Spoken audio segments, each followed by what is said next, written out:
One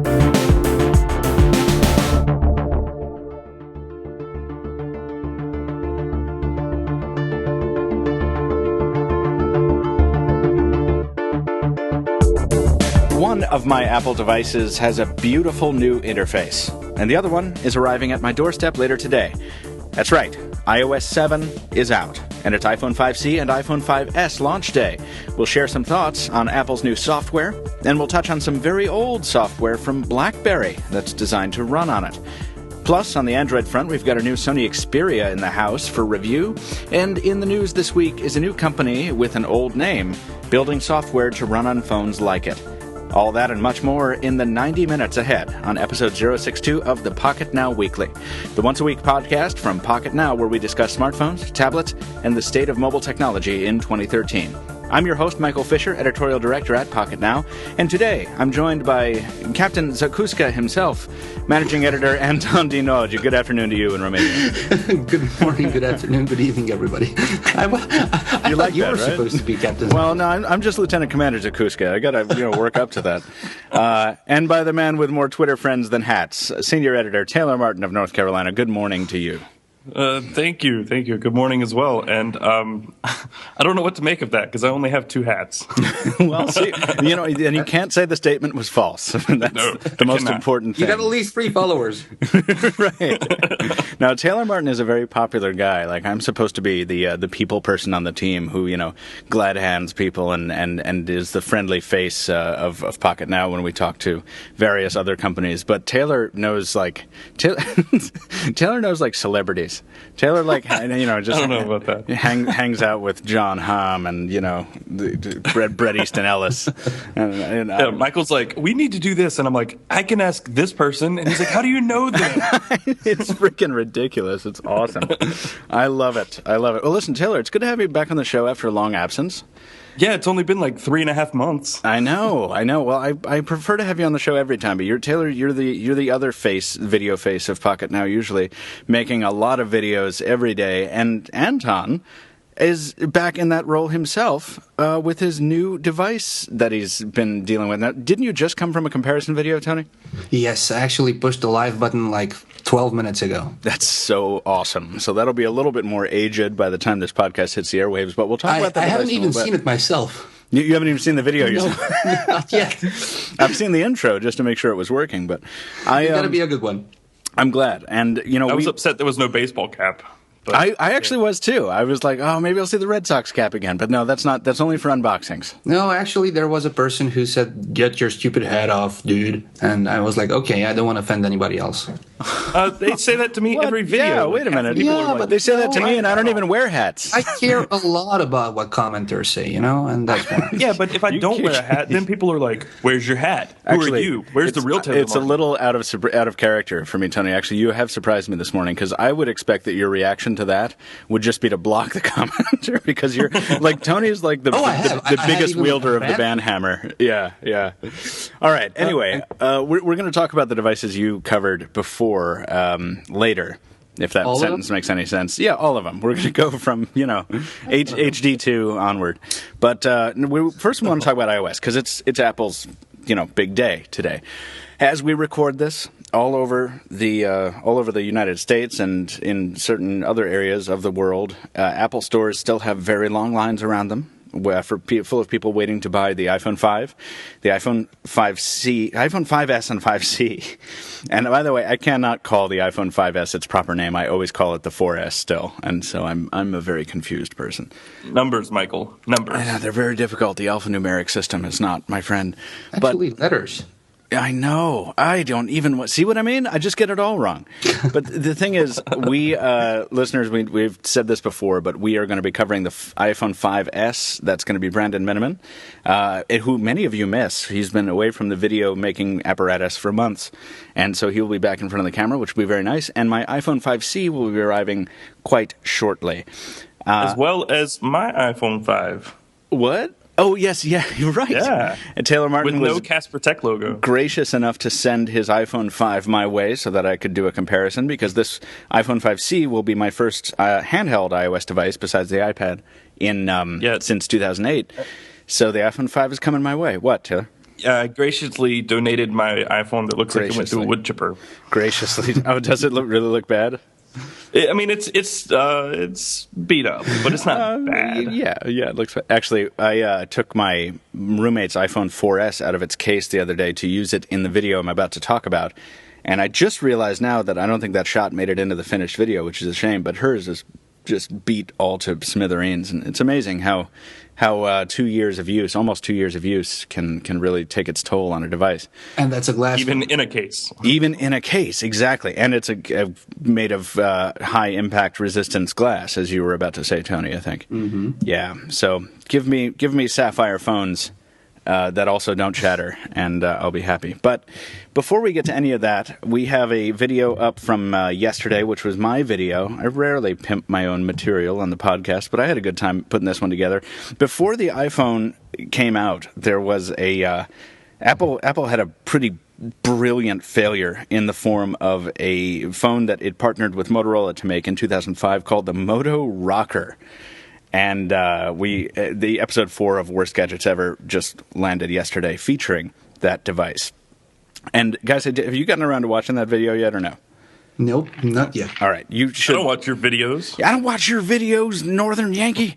Yeah, no. You should watch it and you should enjoy it, because I think one of my favorite things to do at Pocketnow is to do the nostalgia stuff. I love Worst Gadgets Ever. I love the throwback series, and I love the nostalgia thread in the Pocketnow forums. But one of the things that I just love about this phone is that it's this tangible reminder of Apple before, like, Apple was still big in 2005. I mean, the iPod was massive.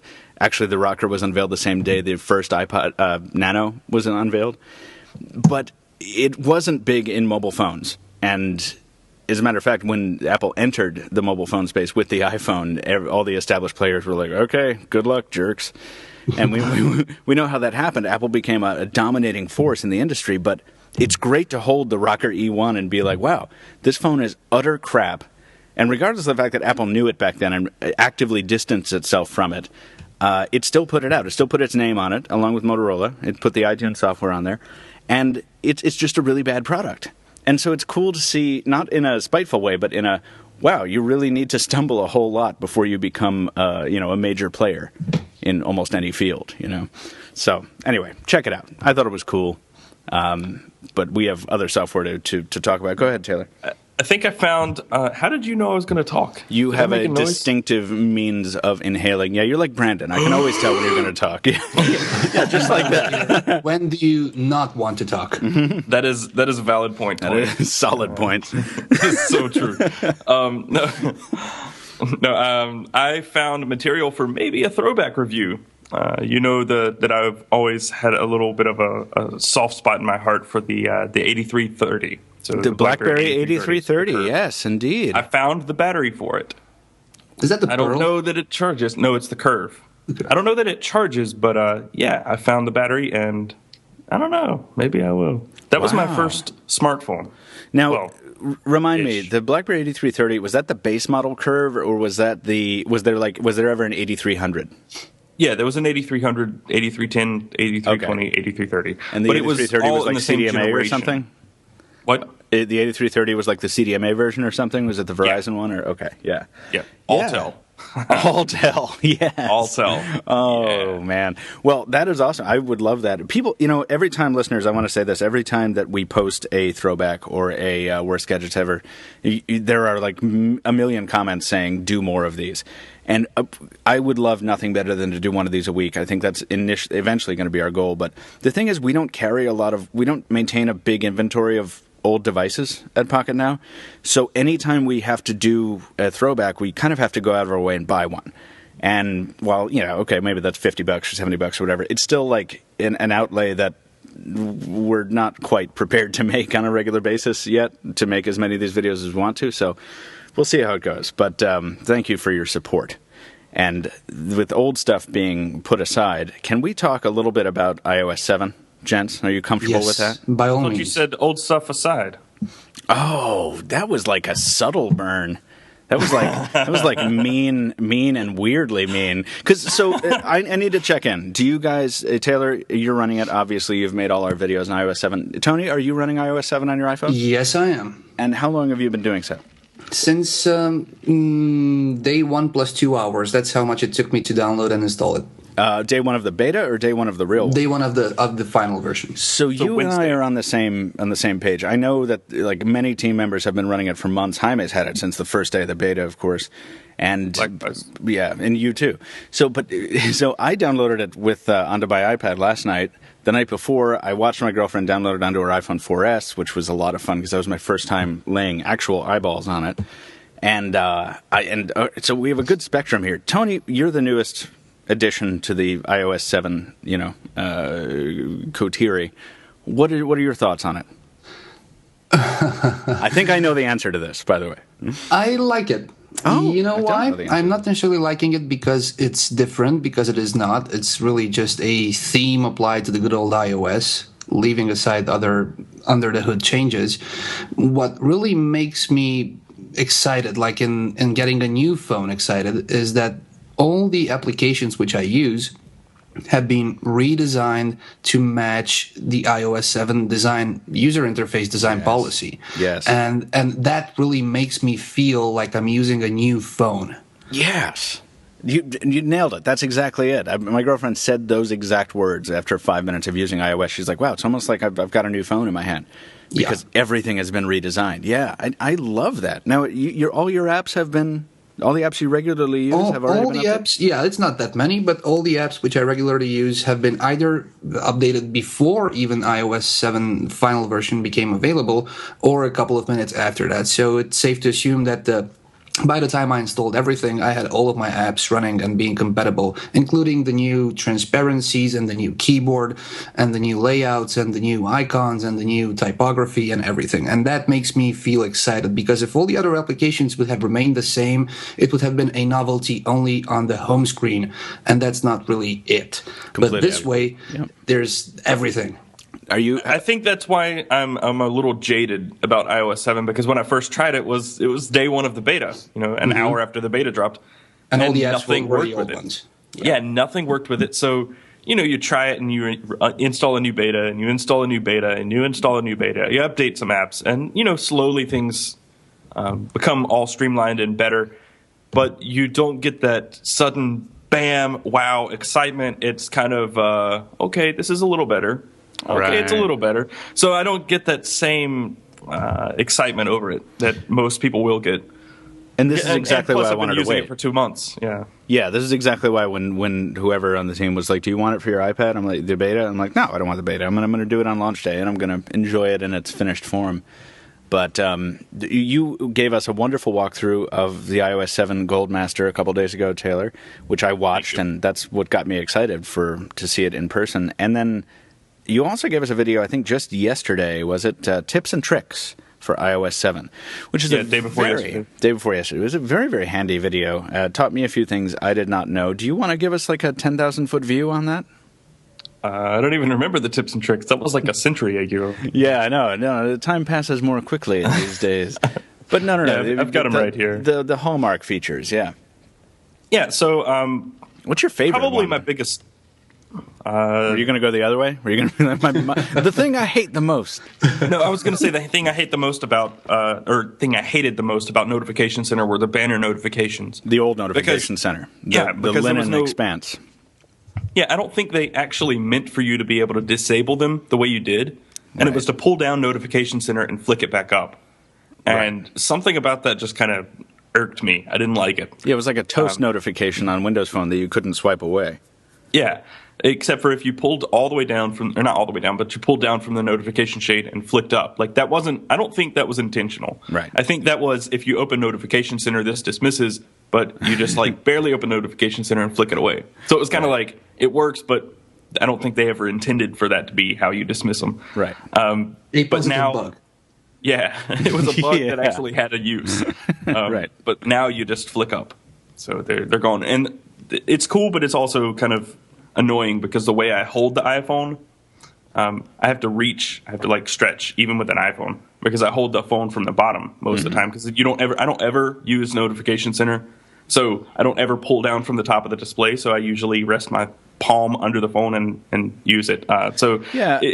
We may have mentioned that before. I think we mentioned it like last week. Like it's still dumb, no matter what platform you're talking about. It's still dumb to have a notification center that comes down from the top of the screen if you have a large screen device.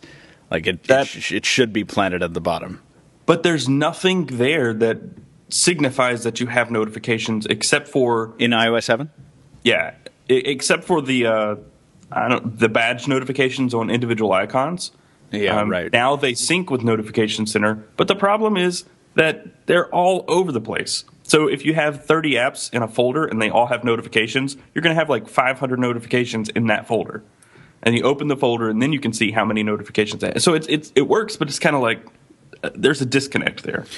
Well, that's when you go into the settings and you actually tweak the settings for the lock screen notifications. Well, yeah, you have not lock screen notifications, but they disappear if you unlock the device. Phone? Yeah. There's nothing telling you that you have pending notifications in Notification Center directly. Like, come on, you don't unlock your device when you see a crap load of notifications on your lock screen.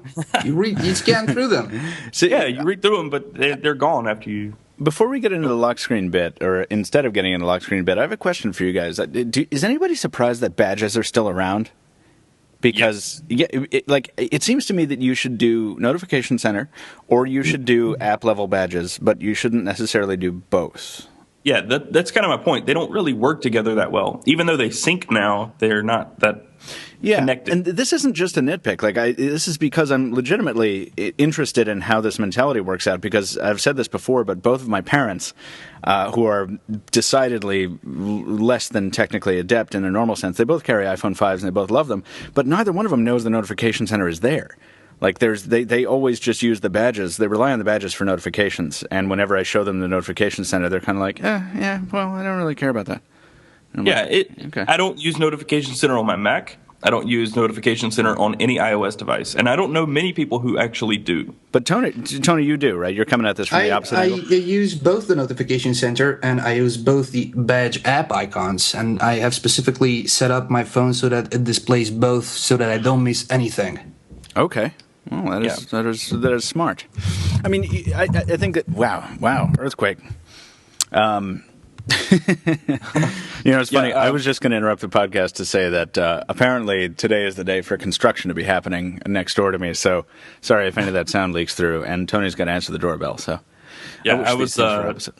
Go ahead. I was a little worried that when I walked in my office building this morning, because there's a buzzer just going off. It's been going off all morning, and it's just me. And I'm like, if I hear that in my office, I'm going to be so mad. But I'm 4 floors up, so it's deadened enough to where you don't. But I think probably my favorite little tip and trick that I threw in this was the ability to turn off the parallax effect. Because it's cool. Because I saw you turn off the parallax effect in the video, and I was like, "Come on, listeners! The parallax effect is what happens when the wallpaper on the new iPhone is disjointed from the icon layer, and it adds a bit of dimension to the display, which I thought was just lame or stupid or not. Those are too strong words. I wasn't impressed with it when Apple, revealed it at the event. But then when I saw it in person, I was like, "Oh, this is cool! It makes it look like I'm looking into a hole in the universe in my hand. It's great." I'm sorry, go on, Taylor. I was just going to say it's a very subtle effect, and it's cool. It like one of the cool things that was in older versions of the beta was the ability to turn your panoramic photos into a wallpaper. And if you on your lock screen, and if you turn around in a circle, it would pan the whole panoramic shot. It was a really cool feature, but they took it out. Feature, of course, they took it out. It's not there anymore. It's such a hard thing to make that sale. Like that's one of those things where you get the new iPhone the day of, you go to a bar with your friends that night, you show them that feature, and then you never enable it again. I'm sure that's what the thinking was in removing that. But that's kind of how I feel about parallax. You use it, you look at it like, I don't know, 1,000,000 times. But after a few weeks, it fades into the background and you don't even really notice it. So now, if you change your wallpaper, you might notice it again. Like they're saying, you can turn your own wallpapers into parallax wallpapers. But if you disable it, don't you then notice it again? Like, don't you notice its absence, like in a really negative way? Because I would miss it, I think. I don't know. I don't know. I mean, it was just a cool tip. Tony, you love it? Not everybody's going to like it. I love it. Yeah, I also love it. I'm not saying I hate parallax. It's a cool idea. I like how it kind of creates that depth effect. But But I mean, it's not for everyone, and the ability to turn it off is nice. No, that is nice. I'm glad that they built that ability. Why would you turn it off, since it doesn't kill your battery? I don't know. I'm just saying. It's cool that it's there. Yeah, you can, of course, turn it off, yeah. Yeah. You know what my favorite feature of iOS 7 is? I want to know what your favorite feature of iOS 7 is. I'm probably the only person on this planet who loves this feature, and this is a long overdue feature. It's the animated live clock icon. Yeah, that's cool. That's finally not 10 o'clock or whatever the clock was on the good old iOS 3, 4, 5, 6. Finally, and also the seconds are displaying. So I just love looking at the small tiny watch on my home screen. Yeah, it just spins around. I'm such a geek. All right, hold on. I'm turning on my iPad now. And by the way, every time I wake if you watched my walkthrough, you would know that that's there because I specifically I got tired of your face after a while. Where is my clock? While you're looking at that, I need to point out something because this is important for anyone who uses Find My iPhone. Now, Control Center is the coolest, hands down, the coolest feature of iOS 7 because it's something that iOS has needed forever. Tell us what Control Center is again. Yeah, so you swipe up from the bottom of the display and it shows you a control panel. You can toggle Wi-Fi, airplane mode, Bluetooth. Yeah. It's like the toggles in a Samsung like notification shade on an Android device. It's like you have music controls, you have a little bit of everything, and there's a problem with that. What's the problem? The problem is if you use Find My iPhone and you leave it somewhere, say your phone is locked, you have a pin lock or something on your phone, you can still swipe up to Control Center, throw on airplane mode, and nobody can find their lost phone. Now, that is a security failing. Assuming you can't override that setting remotely. You can, because if you go into the Control Center settings, there's something called Access on Lock Screen, which you can disable. That's what I was getting to. Oh, sorry for doing it, yeah. No, it's fine.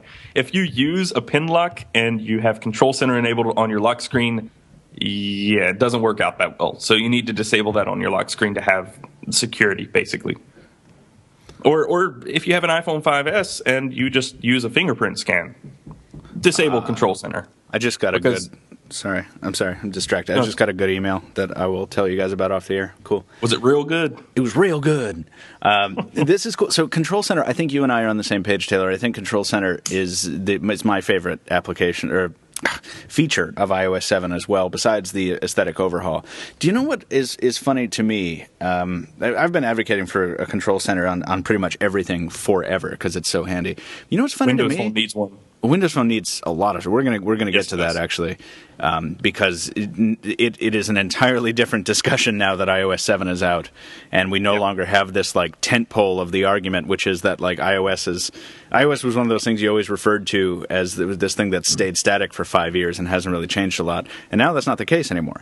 So anyway, the point is. What I was referring to before was that nobody seems to be complaining about the colors anymore. That seems to have passed into the domain of we complained about it before, and now that a lot of eyeballs are on this thing, it's like, I don't mind the colors so much. What is your thoughts on that, Tony? I don't mind them. I didn't have a problem with the old colors, but I understood that in order to bring something new, they had to redesign and rethink the color palette, the typography, and everything. So I'm just looking at it as it is. I don't mind it. I don't have a problem with it. I don't necessarily like it. So I'm just accepting it the way it is. It's way down low on my list of cons and also on the list of pros. Do you know what I'm noticing the parallax effect now in my own wallpaper, and I'm like moving around my icons over the space shuttle. I'm just totally nerding out here. Do you know what my least favorite challenge of this whole industry is? Neither do I, but one of my least favorite challenges is that I cannot. It takes a whole lot of effort to differentiate between I like this because it's new and exciting, and I like this because it's good. Does that make any sense? Mm-hmm. Yeah, that's why I tried out the beta. Right, so that you could do the deep dive for a while. Looks better, yeah. Right. Yeah. So that's why I'm interested in your perspective, Taylor. With the differences between the beta and the release version aside, how has this aged in your mind? How is iOS 7 now after exposure to it for a long period? Well, it was terrible on day one because none of the apps supported it, so all the apps kind of crashed. Right. Yeah. It was a beta. All kinds. Yeah. So it was a beta. It was very, very beta. And now with the application support, it's better, but it's the same old iOS. So they're still missing some of the things that are important to me. But I will say for the colors, I'll touch on that really quickly. The colors, they never bothered me, like the icon colors and everything. What always bothered me were like the wallpapers. Because they're all like pastel and, you can set your own wallpaper, but, all the built-in things, they're really pastel and neon and just super, super bright. Like there's nothing just kind of... It's not a subtle OS. Not at all. Not anymore. It is very just But, colorful. it would be my argument that it has never been one. I mean, it's been loud and brassy in a different way before, and that was in all the skeuomorphism and the brushed faux textures and all that kind of stuff. Yeah, and that was my next point. Mm-hmm. Without all that, I like iOS a lot more. Mm-hmm. I don't need a calendar app that has a wire binding. Right. But you'll have a Note 3, which is similar. Yeah, I know. I hate It's funny it so much. to watch we'll that. get to that. Yeah, we will get to that. Yeah. But yeah, after all is said and done, after using it for a couple months, it's not bad. It's better than it was before. That's what I can believe guys, it is my personal opinion, and I think a lot of people share my thoughts, not the two of you, that there was nothing wrong with iOS.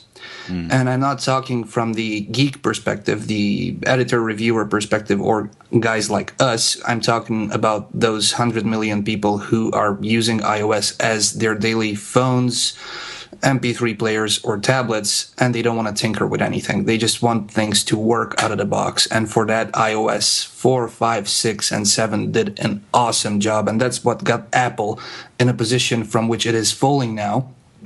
And it's just normal in my book that Apple didn't change anything so deep so that they would have touched functionality. They needed some fresh breath, a new design. They applied that. Johnny Ive did a good job, I'd say, but the core functionalities are the same, and that's a department where the iOS OS was not lacking. I agree, Tony, and I think that they changed the right things while resisting the temptation to change some of the things that they maybe could have, like abandoning the grid approach for the home screen. I don't think they should have done that, and I'm glad they didn't, because I'm already seeing, and I don't know if you're seeing this, guys, not so much in my Twitter feed because that's the geeky zone, but in my freaking Facebook list, which is populated not by nerds but by people who don't incorporate technology as a daily part of their lives by choice. Yeah, normals, right, and also the Luddite side of normals, because most of them are in the theater community. And for some reason, the theater community and the tech community are just completely diametrically opposed. But I'm already seeing this thing where it's like, my iPhone updated and I hate it. How can I go back to the old one? I don't know why that makes somebody Southern, but that's what's happening in my Facebook feed, and it's just like what happens when Facebook decides to change something. Yeah. How do I go back to the old one? I don't like change, and it's like people hate change. I hate that. People hate change until they get over change, and then they love it. Then they get used to it, they love it, and then when it changes again, they're like, I hate this all over. Like, nobody learns. Nobody learns that they complained so loudly last time about something they grew to love and need. Just be more tolerant of change, people, please. You know what I never would have predicted ever in a million years? What? That a champagne-colored iPhone called Gold would be immensely popular. Oh, I'd buy one. I don't. Oh, I'd so buy one. I don't get that at all. It's on back order until October. So this is a cultural thing, right? Because it depends. No, it's a personal taste kind of thing. Well, no, but depending on where you are in the world, also, like, I understand that China has gold is a very, very popular color for electronics in China. I understand. I mean, I read a tweet that said that, and I didn't source it, so I don't know if it's true. Okay, I know where you're going, and let me stop you right there and rephrase. Okay. If the other option, aside for black and white, would have been panty pink or whatever else, I would have gone for that. Because everybody who owns an iPhone has either a black or a silver iPhone. So there's no way to differentiate. And I think Apple thought of this, and about the only, say, air quotes, normal, decent color would have been a bronze/gold/champagne color. Yeah. I would have gone for matte black Like, not the slate gray, matte black. But keep in mind that they lightened up the black one because of the chips and scuffs, so that they needed to keep the colors as light as possible. I like the slate gray one. Now, I know a million people are going to have it, but this is why I was more excited about the 5C. And, for all its disadvantages, for all the fact that it's a 5 in a different casing, at least it comes in more colors, and you can sort of make it your own right out of the box by choosing a color. Now, everybody hates it anyway, but whatever. It's fine. I will never get the gold one. What? Go ahead. I like my gray and orange Moto X. Just gonna say that. I got my Moto X right here. But by the way, I wanted to say I've recently re-experienced the pleasure of moving back into a long-term use device, like a daily driver, after a review period. And we'll talk about that in a second. But I want to ask one thing before we move out of iOS 7. We are going to cover this extensively, by the way. Everyone, the reviews will land probably in the middle of next week, and it's going to be a lot of fun. So wait for those. But I wanted to ask, could you search the web via Spotlight before in iOS?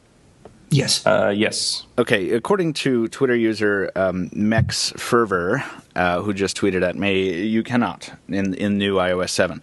Could this be a settings problem? I think you can. You just have to scroll way down to the bottom. Or maybe I'm wrong. I feel like it was in there before, but that may be me remembering a beta.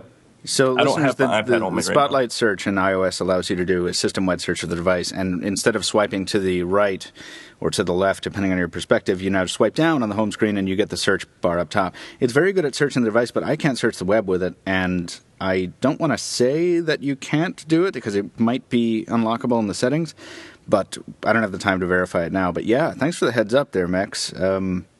You go into the settings, go into general, go into Spotlight search, and then you can tick a lot of things. Right, and none of them are web. None of them are the web. Contacts, applications, music, podcasts, videos, audiobooks, notes, events, mail, reminders, messages. If it doesn't say Micro Machines, it's not the real thing. And this might bring up a valid point, under which I will admit to my sclerosis that maybe it was not possible in previous versions either.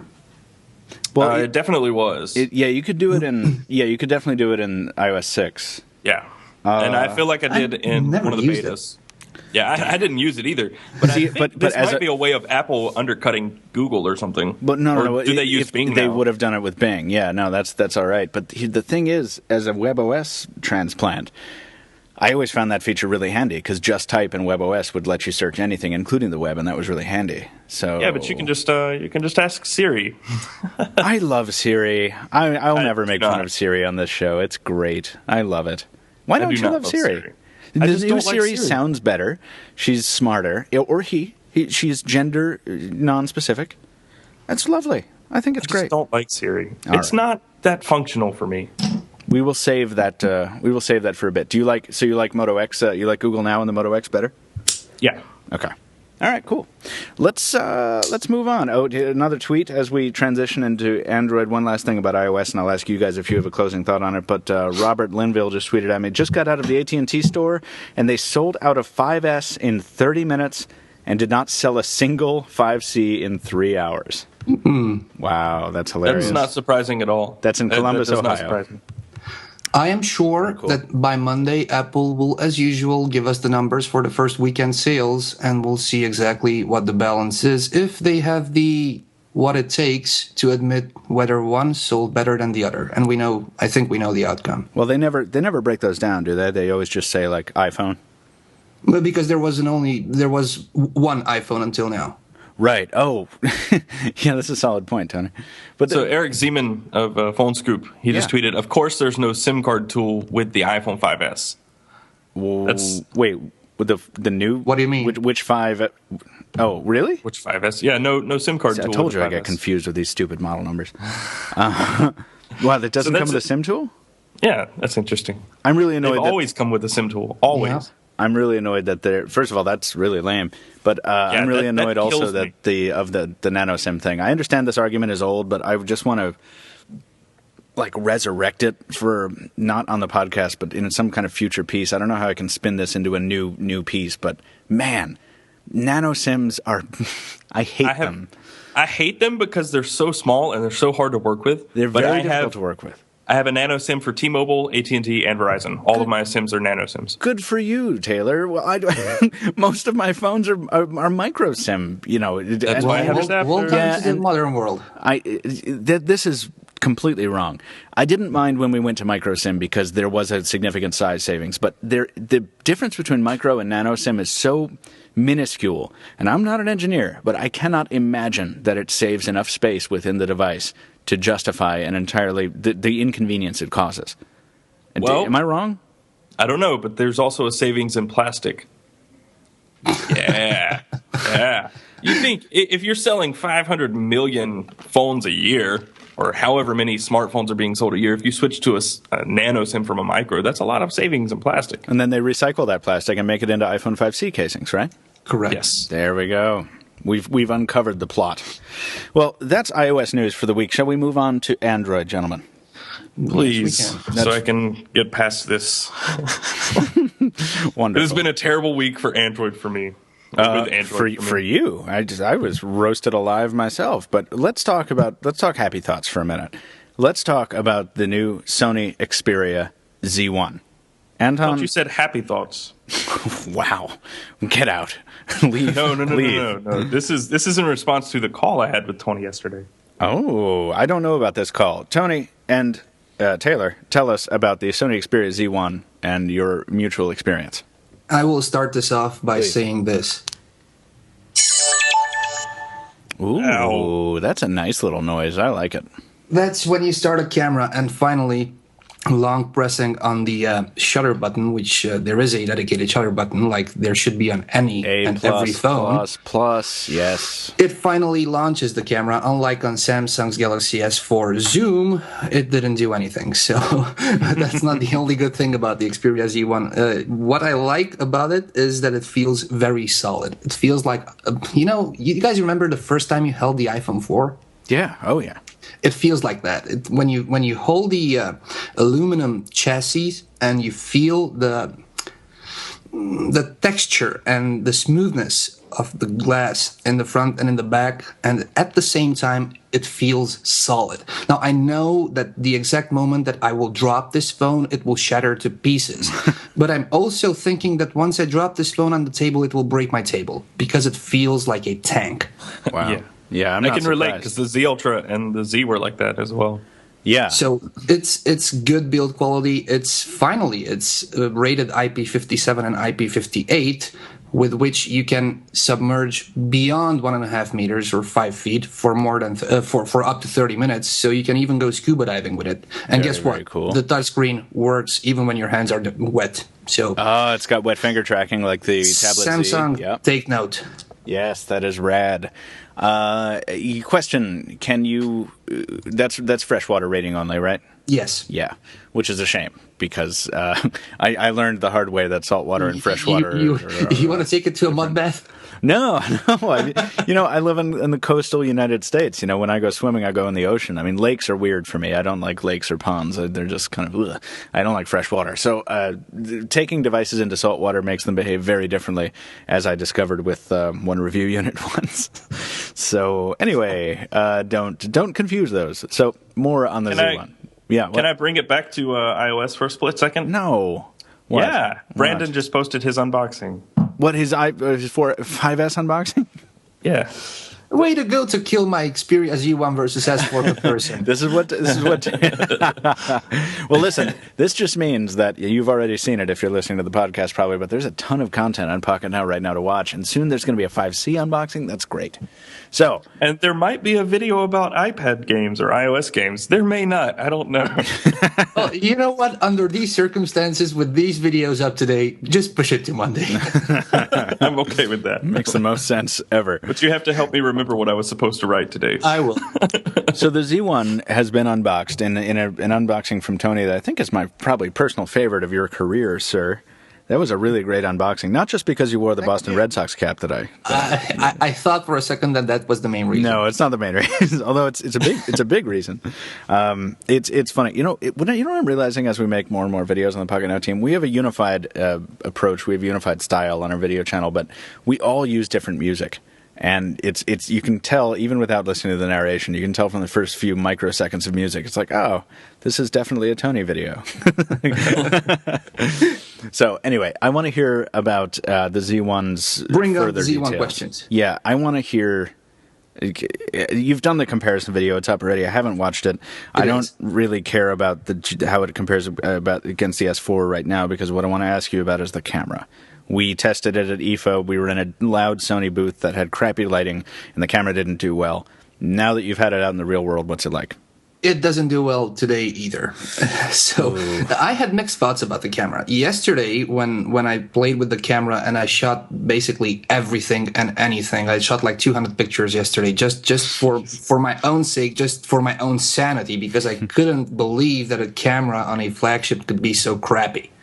So the best camera phone to date, right? According to Sony, yes. But you know what? And this is going to be a very, very bold statement. The HTC's one crappy camera is better than the camera on the Z1. You're kidding me. So apparently, a lot of people in the comments on my YouTube video on the comparison I shot today, the Z1 versus the S4, are saying that, dude, that's not a final software. Sony's about to release a software update which will fix the noise in the camera. So you know what? I don't care about that. Right now, I have a phone off the shelf, and I'm reviewing it as it is. If Sony does anything to improve on the camera with a later update, I will at best update my review. But as of today, as far as I'm concerned, this is the device which people are getting off of the shelf. Yeah, two points on that. Number one, how often do we hear that? It's not final software. Wait for final software. It'll solve all the problems, and it doesn't happen. Every time the reaction is bad. Exactly. Yep. And that almost never solves the problem. And then number two, this isn't even a review device. This is a device that you got. I mean, it is a review unit, but it's a retail available one. From our friends at Glove. Right. So this is a retail available unit that's being sold to the public right now, and it has the crappy camera performance. And Let me people explain. are saying, wait for the update? If you are in perfect conditions, which means a bright, sunny outdoors day with super, super great lighting conditions, the camera is good. It's really good. Okay. But nobody takes pictures under perfect circumstances. Not all the time. And what we are usually interested in at Pocketnow when we compare cameras is putting the cameras to work in conditions which we control, which are far from optimum. Mm-hmm. Yeah. And whenever you go indoors, I'm not saying poor light, low light, just go indoors and you kill the flash, your images will be like a mosaic. Like they will be stuck together and every pixel generates a large image. It's like looking at a painting. I mean, the amount of noise I see in images, it's just disgusting. But artifacts and everything, right? Yeah, the picture you sent us in the email yesterday was pretty awful in comparison. Huh? Yeah, it was pretty awful in comparison to the iPhone, the S4, and what was the other one you took a picture with? I can't remember. Lumia 925. Yeah, those. The iPhone and the 925 were great. The S4 and the Z1 were kind of on par. The S4 was a little better, at least from what I could tell. I looked at them for like a split second each, but it was bad. A high ISO sensitivity setting in the manual settings of the camera, which I will not argue is so far very close to a Lumia in terms of low light sensitivity, but the images produced are lacking so much detail that you can probably read off the huge Coca-Cola text on a can, but nothing beyond that. Wow. Yeah, so, I remember that kind of stippled, modeled finish that we saw at IFA. And listen, I hope a software update fixes it, because Me too, because else it's a good phone. And it doesn't seem to me to be one of those hardware deficiencies like... Listen, none of us are camera experts here, but you can sort of tell, like, if a lens is particularly susceptible to lens flare, that's something a software update is not going to fix. But if there are saturation problems, if there are contrast levels, even like exposure adjustment kind of stuff, all that can be tweaked in software. So there's always hope that an update will come out. Hell, I still have hope that an update is going to come out and make the Moto X's camera something other than a black and white camera. Well, it has to. It has to, because the Droid Ultra and the Droid Max and the Droid Mini all have the same camera that the Moto X does, and they have a better they take better pictures. Then hopefully that'll happen. But you know what strikes me, guys? Go ahead. What?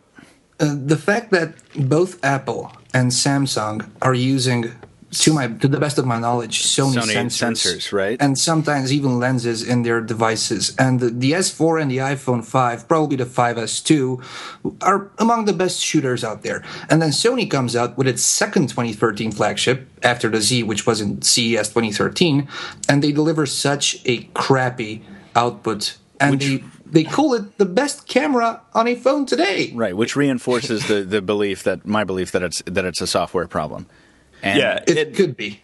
It has to be. And the thing is, and we talked about this already on the podcast, but isn't that infuriating? Because Sony makes some of the best standalone cameras out there, and they're the very cameras we use on the team. I think you'll use only Sony cameras at Pocketnow. That was the point I was going to make. Everybody's like, you guys hate Sony so much, because I reviewed the Z Ultra. Mm-hmm. And granted, I didn't give it the best review because, one, it's absurdly huge. It didn't fit in my pocket. Yeah. But two, I got kind of the same flack because it wasn't running official software, but Sony released the phone and then said after they released the phone, this is not official software, like this is not the final software. Right. After they released it. Yeah. And they said it'll take 2 months for this phone to get the official software. 2 months after you're release. Release a phone and not have the final software on it. Right. Well, so Taylor, just like that. Yeah. It was so like, why? Why? So the Z Ultra did not have the final software for the display. That was one of the biggest things. The display was not optimized, so I said the display was terrible, and it was. And well, and that and the camera, and I just got. If you go back and look at that review, there are probably 200 comments just saying I'm an idiot. Oh yeah. So and that's something. But I love my Sony cameras. I do. I don't mind Sony. I like PS3s and PS4s. I like Sony as a company. I like reviewing Sony phones. But me too. Lately, they've just not been hitting home runs. Guys, before anybody will start saying that we are biased against Sony, let me say this much. The Xperia Z1 is a good phone. Is it a perfect phone? Probably is if you don't care about imaging. If you care about imaging, then it's not the perfect phone. It's close to it, depending on how keen you are with your images. Number two. What was number two again? I don't know. Number two is that... you know what? Let's skip number two. Let's go to number three. Sure. Go ahead. Good. Yeah, there was something smart I wanted to say and I forgot. Well, if you remember it, we can come back to it. But I did. Oh, yeah. Excellent. It's not all about the camera. It's a fast phone. It's a snappy phone. The screen is better than the screen on the Xperia Z, which is good. It's still not HTC One and Galaxy S4 like, but it's better. It's an improvement. So on the general, plus the fact that it's dust and waterproof, make this a good phone. Would I spend $1,000 on an unlocked unit? Well, we'll see in my review. Yeah, we will indeed. And speaking of phones that have that are from very large companies but have a comparatively small and more fierce fan base, let's pivot to the LG G2. I just want to cover this very quickly. I want everyone to know the LG G2 review is up at Pocketnow, but you probably heard about it already because I had the temerity to give it a very low score. Apparently 7.7 out of 10 is a low score these days. But that's not what I want to talk about. The G2 review is up, but also our coverage is not complete. I will be sending an email to Tony later in the day, maybe I don't need to now, advocating that we do a in-depth deep dive on the LG G2's camera software, as we did with the S4, S3, and the Nokia Lumia 1020. Oh, is there a need, Michael? I mean, we already did one on the S4. Oh, zing. Now, good point, Tony. The software on the G2 for the camera viewfinder is basically just ripped right from the S4. It's basically a clone. However, I did make some snarky comment that DualShot was an LG copying Samsung. In fact, the opposite, I believe, is true. I think that was on the Optimus G Pro first, and then Samsung released it on the I S4. actually covered that, and I remember it. So LG was the first one to announce the feature, but Samsung was the first one to implement it. Okay. So at the very least, they were neck and neck on it. Who knows who copied whom, but with LG and Samsung, you can never really be sure, right? That's basically two flavors of the same. Two sides of the same coin, if you will. But the point is we are going to be covering, hopefully, the camera on the G2, and we have G2 units, thanks to LG. We have G2 units, in addition to mine, in Taylor Martin's hands. He's waiting on a replacement for his, so he can do a comparison with the S4. And Jaime Rivera down in Honduras has one as well, and he will be doing our first Pocketnow review rebuttal taking some of the points of my review and either agreeing with them or disagreeing with them. So stay tuned for that, because that's going to be awesome. I can't wait to hear from Jaime, who's, I think, pretty excited about the phone. Well, so. he may be doing that comparison. I don't know. He may well be if you don't give a replacement. Yeah. Oh, God. My G2 has a mind of its own. I think it's defective. It's definitely defective. Yeah. I laid it on a desk. I said I wasn't going to post the video because I'm not, because it is defective. But I laid it on my desk, and it went on for maybe 5 or 10 minutes, but the phone just jumped through menus and settings, and it looked like there was a ghost like at the controls. It was interesting. It went to the home screen, went through settings menus. It looked like it was on like a self demo mode is what it looked like. Yeah, and this is, defective devices happen. No matter who you are. And then it turned itself off, and I've hard reset it several times, and there's a ghost in my phone. But there might be some silver lining. I just pulled it out of my bag because I wanted to turn off the Vienna Boys Choir ringtone so it didn't make a noise during this podcast. God, I forget. Yeah, life is good. If you set the alarm clock, the default one is "Good morning, good morning." I would so smash. Oh my God! I would throw it across the room. I hate those ringtones. Idea ever. The worst idea. But anyway, there have been worse. I got a software update, so maybe there was a version of the Verizon software that was buggy. I don't know. Maybe Sony can send out a firmware update too to replace the camera on this Z1. All right, so at LG and Sony, we're finished covering for the podcast, not for Pocketnow. Stay tuned for a lot more on those. Let's close out Android with the huge news of the week. If you're a frickin' modder, an Android geek, if you will. Cyanogen mod is going legit. Now, have either of you gentlemen used Cyanogen mod on an Android phone? Only about 1,000 times. Okay, and Tony, you said once? Once, yeah. I wanted to try it out for like 5 minutes, and then I reverted to stock. Yeah, Tony, you and I are the same in this respect, because we both like stock a lot more, but I've used Cyanogen mod, I think, twice, both, interestingly, on HP products. I used Cyanogen mod to throw Android on the HP touchpad for one of my first videos with Pocketnow, and I used it to throw Android on the HP Veer for, again, one of my first videos. Well, there's your problem right there. There's your problem. No, I loved it. But Cyanogen mod, Taylor, since you've used it about 1 billion times, can you tell the two listeners out there who don't know what it is exactly what it is? It is a custom ROM for Android that is built by several different people. There are actually hundreds of unofficial people making Cyanogen mod ROMs, but Cyanogen mod is a mostly stock version of Android that has just a crap ton of features built in without the bloat. So say you get cool Samsung features. I don't know any examples off the top of my head. I can't name any. Yeah. We'll just say like Smart Samsung Stay features. is a cool feature. No, it's not. Yes, it is. Yeah, if you don't like battery life. Smart Stay doesn't... and listen, keep on going. Just go. We're not arguing about this. Samsung software, the system image might be 2.5 gigabytes. So it's just 2.5 gigabytes to download this thing and install it. And it just takes up so much space. Cyanogen mod, they pack in feature after feature after feature after feature. And it's still just a little bit bigger than your stock Android ROM. So it's very light and it's very feature packed. But it is mostly stock, and it comes with a theme engine. So you can mod the absolute crap out of this ROM. So it's really cool. And there are... their goal now, their goal before was to open source it and make it available to just about any device out there. Their goal now is to make it absolutely officially available for every Android phone out there. And they're doing this via a corporate move, right? They've raised funding. Yeah. What is it, $7 million? $7 million. And they're looking for an easy one-click install. So you don't have to worry about rooting. You don't have to worry about flashing a ROM.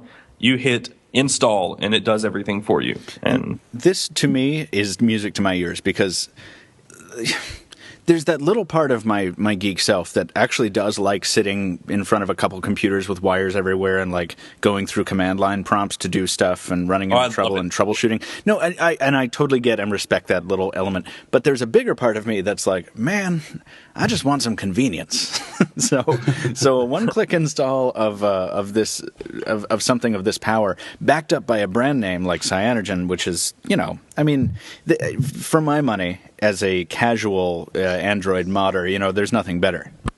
Yeah, Joe was writing about it the other day, and one thing he said was very interesting, and many people thought this when Cyanogen announced this, is that Cyanogen may be Windows Phone's biggest competitor, because there are actually more CyanogenMod users than there are Windows Phone users, at least if you do the math our way. I don't know if it's the right math, but right. Let's if assume you use our numbers. We're gonna catch heat for that because maybe the numbers are misleading, but it might be. Assuming, okay, even taking into account that the numbers might be misleading, there is a small enough margin of error that we put it out there as a thought experiment. So let's just hypothetically run with those numbers being somewhat accurate. Isn't that amazing? Not because Windows Phone is necessarily bad, and but because of the Android juggernaut being so incredibly massive that a small subset of users in the Android community outnumbers essentially the number of legit Windows Phone users in the third largest. Like we often say that the nerdy are like 10% or less, or something like that. Like 10% of users might ROM or mod their Android phones, and this would be a fraction of those users. Yeah. So it's crazy. So, but this is an exciting move, right? Yeah, I'm so happy for these guys. It's something that I've kind of expected to happen for a long time, because the guy who started CyanogenMod, his online name was Cyanogen, but he's Steve Kondik. He worked for Samsung for a while. He went to Samsung and was working for them, and then he left a while back, and there was no news about what he was doing, where it was going. And I kind of figured that he was going to do something on his own and try to turn CyanogenMod into something. And with a user base that big, you can. I love, somebody actually called out his beginning days, Steve Kondik's early days in the thing, where he kind of came on XDA developers, I believe it was, and he was kind of like worried about being received as a noob and worried that nobody was going to respect his work, and then he kind of became the icon for this whole movement. So that's cool. And I also think it's cool that former Boost Mobile co-founder Kurt McMaster was the one who approached him with this last year. That's awesome. Boost Mobile is a prepaid brand in the United States for our international listeners. Best known for their hilarious commercials. Yeah, formerly used the Nextel IDEA network and then started using Sprint. Yeah, and prices are ridiculously cheap on Boost, but that's another point for another time. Where are you at? Anyway, let's. So that's very exciting news. We do want to get to the rest of the news before Tony has to run. Taylor and I will be covering listener mail solo, but we might not make it to BlackBerry by the time Tony goes. But we do want to jump into Windows Phone. So without further ado, Tony I want to ask before we jump into Taylor's piece. Tony, are you still carrying your Lumia 925? Yes, I am. Well, not for the moment, because I'm carrying now the Z1 and the S4 since I didn't manage to switch out the SIM cards. Right. Tomorrow I'll be carrying the Z1 and the HTC One, and then on Monday I'll be back with the 925. I was very pleased to spend some time with Tony in Berlin, and not just because we got to drive on the Autobahn and drink Palinka, but actually we didn't drink Palinka, and we didn't do them at the same time. By the way, we were not. And you drove slow on the Autobahn. We didn't drive slow. Anyway, listen. Here's the thing. I was very pleased to spend time with Tony because he used the 925 like the whole time. It was really cool. It was cool to see Anton using a Windows Phone like as something of a bitch about it every 2 seconds. Of course we did. But that's all right. But you seem to like it overall, though. I like the camera on the 925. You like it. You like that phone more than you let on, though. I like. I've said it at the first time when I reviewed it. I think it's the best feeling in the hand.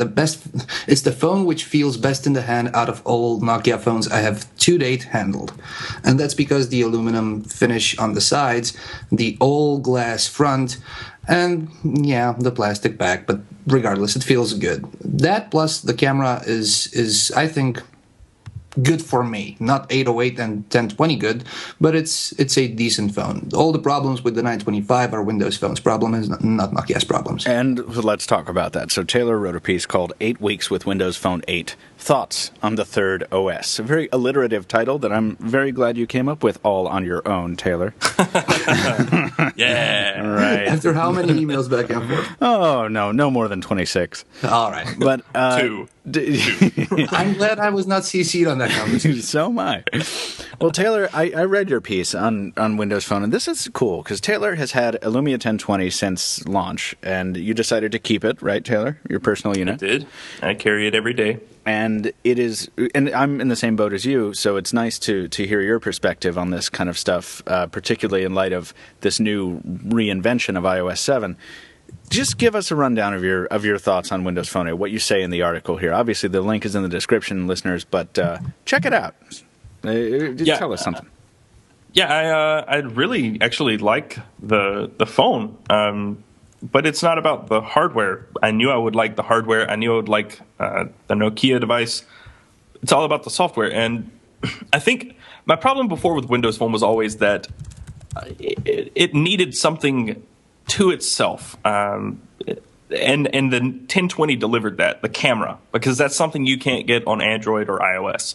You can't get a camera nearly as good as the 1020 on either of those. And Except it's just 808. That's not Right, Android or iOS. Yeah, that's not running a legitimate platform. I do not want a smartphone where I have to crank a All right. cog to. Okay. Okay. Yeah. Anyway, go on. Continue. But it was many things about Windows Phone. My biggest thing when using Windows Phone in the past, and this is as recent as December, the resume times for apps. So you're using an app, you hit the standby button, you hit it again and unlock the phone, and you have to wait for it to resume. I don't have to do that on any other phone ever, except for a Windows Phone device, or I didn't in the past. Well, you do, but it's not. It's a much shorter wait time on other platforms. Yeah, it was just split seconds. But no, like on my Android phone, it's been sitting here the whole time, and I open an app, and it's instant. It's there. Right. On Windows Phone, it was unlock your phone and wait. Like back in 2010. Yeah, it was like right when it launched? 7 seconds. Yeah, but you now it's not that. It's like 2 or 3 seconds on Windows Phone. But that's significant. It's fixed. It's a second now, maybe. Right. So that's fixed. The copy and paste is fixed. The only thing, that was. I can't believe we're happy that the copy paste thing is fixed. Oh, well, it's sort of fixed. It's kind of there. I really like copy and paste on Windows Phone 8 when it allows me to do stuff, but often when I'm trying to copy something from one app and paste it into another, I can do it for 3 minutes, but then if I wait any longer than that, for some reason the clipboard just forgets content in Windows Phone. The clipboard's content is erased automatically when the phone goes into sleep, aka when the screen is off. Is that true? As long as the screen is on, the clipboard will stay there. Oh, well, you know what? That doesn't make any damn sense to me. Yeah, and you can't just paste anywhere. You have to paste where it's allowed to paste. Right. So, I use LastPass, and I have to copy and paste my passwords because I don't always know my passwords because they're 20 characters that make absolutely no sense, 498. Yeah, we get it. BC. Yeah. So I have to copy and paste my passwords. You go to a password field, and you can't paste. Taylor, you just need to input 20 asterisks, and that's all. Yeah. That's the official move. All of passwords now all asterisks. So Windows Phone has matured, but not that much. What really, I guess, drove the point home for me was the hardware. It needed a flagship device, a true flagship device, and the 1020 is that. But the one thing that the app situation is better as well. Nothing is perfect on Windows Phone. It needs a notification center. It does. And it's going to get one. Control panel. Yeah, it needs a control panel where you can toggle not notifications, settings very quickly. It needs a lot of stuff, and it needs a new interface. Not totally new, not just a huge, but it needs drastic change. Refreshed, especially in light of the fact that iOS 7 is such a breath of fresh air in a formerly stagnant platform, which is what we were saying before in the Apple section. And I completely agree with you. And we only have Tony for one more minute, so I want to pivot to this other thing. So go ahead. What's your last thing? Back. Okay, well, we can circle back. Well, on that exact topic of the UI refresh, it looks like we're going to get a little bit of that in the form of GDR3 on a device that is massive for Windows Phone, the Nokia Lumia 1520. Tony, you just sent me an image. Tell me what it's all about. Well, we are seeing a prototype device, and we have no idea whether it's the 1520 or something else, because if you guys remember the Nokia invitation from a couple of days ago, that thing which would happen on October 22nd, now if you convert October 22nd to 1022, that would mean something. But I'm just speculating now. So we have a huge device, a 6-incher. At least my neighbors are working, so I'm sorry for the special effects. No problem. It's a huge, massive screen, and it apparently runs GDR3 or whatever its name will be, which will allow you for a simultaneous display of minimum or maximum of 6 small tiles. That is the smallest size, or 1, 2, 3 medium-sized, or 1 full size and a medium size. So, regardless, it's a refresh. It's a lipstick on the same pig. And it's on a 1020p screen though, so 1080p screen. Sorry, so you can put a big old calendar widget on there and actually see the digits, see what's going on. So you can put lists on there. Bing News doesn't seem. Well, this might be a 1080p screen because according to rumors, the 1520 will have a. No, that's what I was saying. Yeah, there's a 1080p panel. We've seen also a leak from a Lumia 920 running GDR3, and that too was displaying the new layout with the tiles. Now that might have been fake or not. We are still waiting for official wording on that. All right, one last question, Tony, before you go. Are we going to be reporting on this? Can I put the link in the description or no? Absolutely, yes, we will. As soon as I get off of here, I'll send an email to Steven, but I think by that time he will have already posted it. Probably so. Okay, so listeners, you can check that out in the post at Pocket Now for this podcast, or just on the front page, probably, if you're listening to this on Friday afternoon. Tony, thank you for that heads up, and thank you for joining us on the show today. Thank you very much for having me, and it's been a pleasure as always. Likewise, man. Likewise. You have a great weekend, and we'll talk to you next week, yeah? Thank you very much, everybody. Take care. Stay safe. See you, Tony. See ya. So, Taylor. We were just talking in unison for like 10 seconds. were we jinxing it up? Is that what we were doing? Yeah, we said likewise at the same exact time. You owe me a pizza. You owe me a Pepsi. So that's Windows Phone there. Go ahead. What was your... Yeah, I was going to circle back and say, there were 2 things that I wanted to make note of. Mm-hmm. One, I totally forgot. Good. That'll smooth things out. So, the UI interface. UI interface. It's like ATM. This machine. ATM machine don't got a good UI interface. Oh god. No. Good.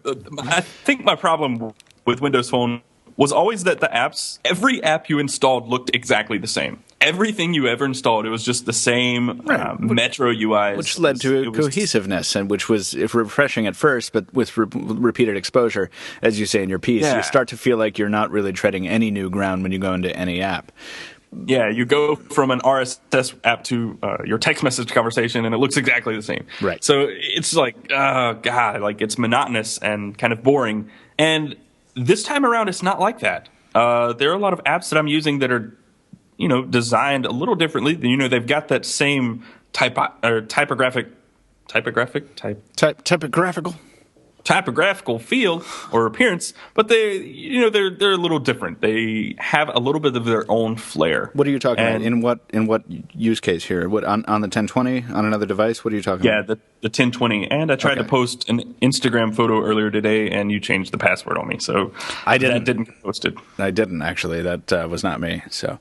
But anyway, you should follow us on Instagram, listeners. Speaking of, yay! And speaking of Instagram, actually, the 6tag, the semi-official Instagram client for Windows Phone, recently redid its user interface to be more Metro-like, and that's a good case in point, Taylor. You can make a Windows Phone app that looks good and adheres to the Metro interface and doesn't feel boring. What was the Instagram client that I liked before 6tag? It was the big one. I'm zoning out, and it's not good. Instance. Thank you. Yes. Instance looked amazing from day one, I think, and it used the Metro interface in a very colorful, cool way. That was awesome. So you can do it, but I think that all this stuff, as Tony said before he left, is a little bit of kind of lipstick. We need a more fundamental transformation of Windows Phone, and not to make it different, not because its existing thing is bad, but it's now, thanks to the changes in iOS and Android over the past couple of years, it's now the UI that has remained the same for the longest, and that needs to change. Some style guidelines I was reading. Sorry, Taylor, to interrupt, but some style guidelines I was reading from another site, which I would link to if I could remember what site it was, had somebody complaining about the visual design of Windows Phone, and some of the complaints I really, really can sympathize with, because I've always wanted to change the color of my live tiles, because the way my brain works, I tend to associate color with functionality more rapidly than I do with screen position or anything like that. So, just the ability to make my Bluetooth toggle on my home screen blue, which is Connectivity Shortcuts, is an app that offers that functionality. It immensely improves my response time when I'm looking at the screen. So if I were able to do that with like a text message, with the text messages app, that would be great. Or they make my email icon orange. You know what I mean? Yeah, I would love the ability to mix up the tiles like you can on Windows 8. But I think the biggest thing for me is, why not have a color wheel? I think I've said that before, but that just doesn't make sense to me. Why am I limited to, 25 colors, however many colors there are? It's a solid question. It's a solid question. That just doesn't make sense to me. It makes the whole OS feel rudimentary. We're due for an event, for a Microsoft event discussing the forthcoming changes in the next version of Windows Phone. I'm sure it'll happen, and I'm sure we'll have a piece, probably a collaborative one, despite my attitude toward collaborative pieces, saying, here's what we want from the new version of Windows Phone. And I have a list a mile long, because I really like Windows Phone. So, yeah, I'm glad you're fixing those. So, anyway. There's only 20 colors. 20, so it's not even 25, it's 20 colors. Is that right? Yeah, it's 4 by 5 grid of colors. So 20 colors. Why? I want to use a color wheel or an RGB slider or something like that. But background colors. Why light and dark? Why not a blue background with green tiles? Yeah. Or, there's so many things that could be done. But it's not even that. Miniature tiles. Tiny little tiles that are folders of tiles. Well, then they have those. Samsung built a special app for that, or bought an app and rebranded it, called Folders. And on the ATIV-S Neo or the ATIV-S, which you have still, I think, and you haven't powered on since 2012, you can throw folders on your home screen that contain apps. It's really handy. I like it a lot. It disables the live tile functionality, which is annoying because that's a fundamental tenet of Windows Phone, but if you want it, it's there. I mean, I like that. And unfortunately, you can't download them on anything other than Samsung phones. But I'm sure there's an app out there I don't know about.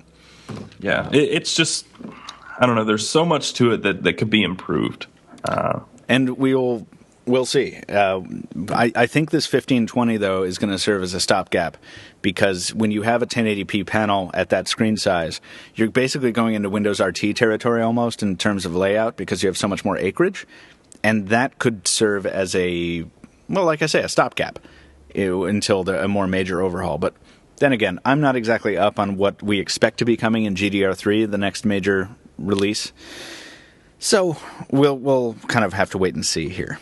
I'm just quickly scrolling through the comments on the article I wrote, and there's so many of them. There's 111 comments. Oh, yeah, I know. And that's the way it goes with Windows Phone pieces. That's a vocal community, if nothing else. And I think this might be the first Windows Phone article I've ever written that isn't, "You're an idiot, get off the internet." And yeah, it's that's good. The one I guess rebuttal comment that I've gotten from a lot of people on this was, have you tried Microsoft's ecosystem, their apps? With my comment to that was, yes, I've tried them. They in no way compare, at least not for me. And someone asked me to elaborate, what does Drive offer over SkyDrive? What does Google Music offer over Xbox Music? I have a lot of music that I've bought in Google Music. I have a lot of TV shows and movies that I've bought in Google Play. There are so many things that I've bought, and yes, that's my own personal investment. I am invested in the operating system and the ecosystem that Google offers. Mm-hmm. But if there were an official YouTube app, I could watch my movies and my television shows because they allow you to watch them through your purchased content. And the same for music. If there was an official Google Play Music app, I could listen to my music on Windows Phone. But there's not, and all the third-party apps have been killed from Google, I guess. I don't know. Right. iOS, I can use third-party Google Music apps. I can't on Windows Phone. So I don't know what the problem is with that. All right. SkyDrive is great for pictures. That's about it. There are just so many things that Google does better with cloud services and stuff than Microsoft does. That's just my personal opinion. And you shouldn't. Yeah. Well, you know what? These are all points we'll address on a future Windows Phone centric podcast. I want to move on to BlackBerry real quick because we haven't had a BlackBerry section in a little while, but now we finally have some news from BlackBerry, and this news is like it's good news followed by bad news followed by news that we should have gotten 2 years ago. Yeah. Well, there's that. But here's the thing. The exciting bit of news is the BlackBerry Z30 has officially been sort of... Has it been announced? We got a confirmation. Yeah. We don't have pricing and availability, but it's... Of course not. Yeah. It looks like a Z10 with a kind of a differently colored chin. It looks strangely off, unbalanced. The bottom half looks like an HTC One with a BlackBerry logo. Yeah, and then the top half looks like the LG G2. Yeah. Like a really unremarkable thing. So that's the Z30. It's massive for a BlackBerry with a 5-inch Super AMOLED 720p display. The Snapdragon S4 Pro inside is not necessarily impressive, but BlackBerry 10 does not need a big processor to run smoothly. It runs very, very well at no matter what specs it's using, it seems. And Darth Spock on the article for the announcement, yet another nail in the coffin of BlackBerry. Yeah. And Mind Fever responds, that coffin sure has a lot of nails in it. I wonder how long they will last. The coffin does have a ton of nails in it. It does. So this is So that's the BlackBerry phablet, which we're excited to sort of see. I'm sorry, that's incorrect. This is the BlackBerry smartphone, which is not a phablet. But then, of course, we have this other awful news where BlackBerry is said to be slimming their workforce by 40% by the end of the year, and this is not cool. I thought it was. Oh well. I know. The headline is incorrect. The headline is correct. My link is wrong. I'll fix that by the time we go on the air. But 40% that's a lot of people. That is a lot of people. And to think, and I say this with sincere honesty. I wanted to work for BlackBerry when I started going to college. And when was that? What year was that? 2008 was when I graduated high school, and that was my goal. And I remember college. Yeah, go to college, become an engineer, and work for BlackBerry. That was my goal. Or I remember that year. I mean, BlackBerry Curves were still flying off the shelves. Sprint's Unlimited plan was new. I remember I put like 5 of my friends on BlackBerry Curves on Sprint's Unlimited plan back then. I mean, it was crazy. They were killing it back then. Yeah. They were just absolutely dominating. And they didn't even really make true consumer products. They took their business line, made them look a little bit better, consumerized it. Yeah. And they cleaned up. And this isn't like, we're not talking about like 1991 here. Like this was 5 years ago. I understand that's a long time in the tech space, but that's the point. That's a really long time in the tech space. And if you do not keep up with the times, you really fall off the horse here. You know what's even scarier to me? I was in Toronto for the Z10 unveiling, and the enthusiasm in that space was, I mean, it was the exact right kind of enthusiasm. It wasn't, there were plants in the audience that were starting the claps and the whoops and stuff, but every corporation does that. The enthusiasm was legitimate. This was a Canadian event in Canada, attended by people who really wanted to see this brand succeed because it was a point of significant national pride. And people would ask me about my Z10 review unit on the street, and they would be eagerly interested in what I would, that's awesome. So when you say crowd plants, all I can think of was the Samsung event that you went to in Berlin. Where I can't remember his name, the MC, the guy with the glasses. I can never remember his name. He's like, the Galaxy Gear, and everybody's like, and then you hear 4 rows back, like, woo! You hear one clap. I'm like, wow. Yeah. But no, see, it wasn't like that. When BlackBerry rebranded as BlackBerry from RIM and they announced the Z10 and the Q10, I mean, it was an exciting time. And the scary part for me is that sometimes it doesn't matter what kind of enthusiasm you've got. Sometimes it doesn't matter how really compelling the potential of your new products is. Sometimes it's just too late. Now, it's too early to write the obituary for BlackBerry, but I only say that as a kind of CYA move. It's, in my opinion, I think it's right about time, because we have BlackBerry saying they want to become a niche brand. They've openly said they're looking for strategic alternatives, and so on. But in the meantime, BlackBerry's best move here, I think, is to go not corporate, but enterprise. Just stick to enterprise. The consumer world worked for a while, and that ship has sailed.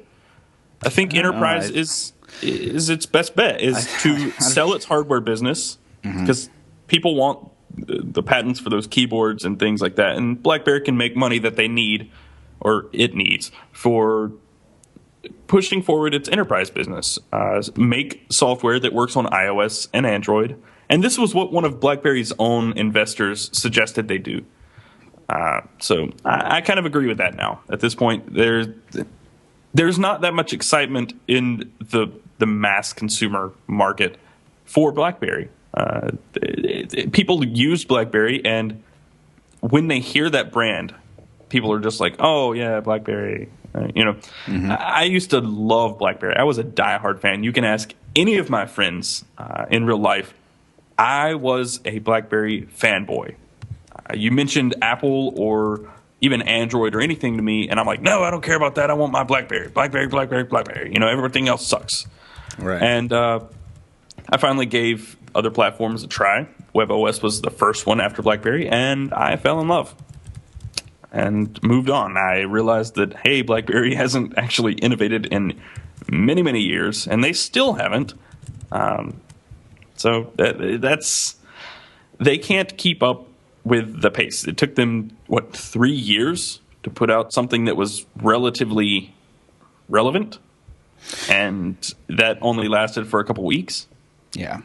Well, speaking of their long history and stuff, we should end on this note. BlackBerry is still around and is announcing something that should have been announced years ago, as almost everyone will readily agree. The ports of BlackBerry Messenger for Android and iOS are landing this weekend. So this is really good timing in the sense of iOS, right? This software is dropping Sunday, and you'll be able to BBM people on your iPhone. Now, it's so frustrating because nobody has missed this point. This point has been talked over a million times, and I wish I had a counterpoint. But man, if this had happened 2 years ago, this entire story might have been different. BBM was so relevant, you cannot overstate its relevance as an attractant to that brand. I mean, if you had a BlackBerry, you BBM'd with your BlackBerry-toting friends, and if they didn't have a BlackBerry, well, then they just missed out on the conversation. It was so important. And especially back when text message plans they're still overpriced, but now nobody cares because everybody uses Google Hangouts or alternate IM solutions, and it's fine. But, I mean, the BBM was so crucial, and if BlackBerry had managed to pivot at that point and bring new people into that ecosystem, would have been great. But do you remember, Taylor, when you and I both had Q10s and we were using BBM and BBM groups and stuff, and it wasn't the same. It wasn't the same as it used to be. The interface is really confusing. Right, and the interface, and that can be tweaked and stuff, but the whole ecosystem had collapsed. Like I would go over to Crackberry and to find groups. There was a forum. I talked about this on the podcast, but there was a dedicated forum at crackberry.com for people to form BBM groups, and it's like everything from we're a group that's interested in hot air balloons to we're a group that's interested in casual sex, and it's like it was like going on Craigslist, except it was like going on AOL chat rooms 15 years ago. That's what it was like. The problem is I joined a couple of these groups, and I just to see what they were like, and man, the conversation was fine, but it was few. The messages were few and far between, or there were way too many. And it was very obvious that the community had seized upon this concept and transmuted it into the chat room model, and the service just wasn't adapting to service that need very well. And as a result, like, you had people waiting for ages to get into a group, and then you get into a group. It's like, well, this isn't any fun at all. I could just do this on my computer, or I could just do this with any number of available. So anyway, I think the whole thing, just the bottom fell out long ago. Unless you're in a country where BBM is still huge, like I believe there are some England. In the UK, they are Blackberries are still huge in the UK. Not in the UK. I mean, in parts of Europe, but in the UK. Yeah, apparently amongst like teens and whatnot. I wrote an article about it and said, I can't remember what it was. I was talking about BlackBerry, but I was bashing them and talking about how they should just drop all of. It was an article about how they couldn't let go of their old stuff. They were still releasing BlackBerry 7 devices, and.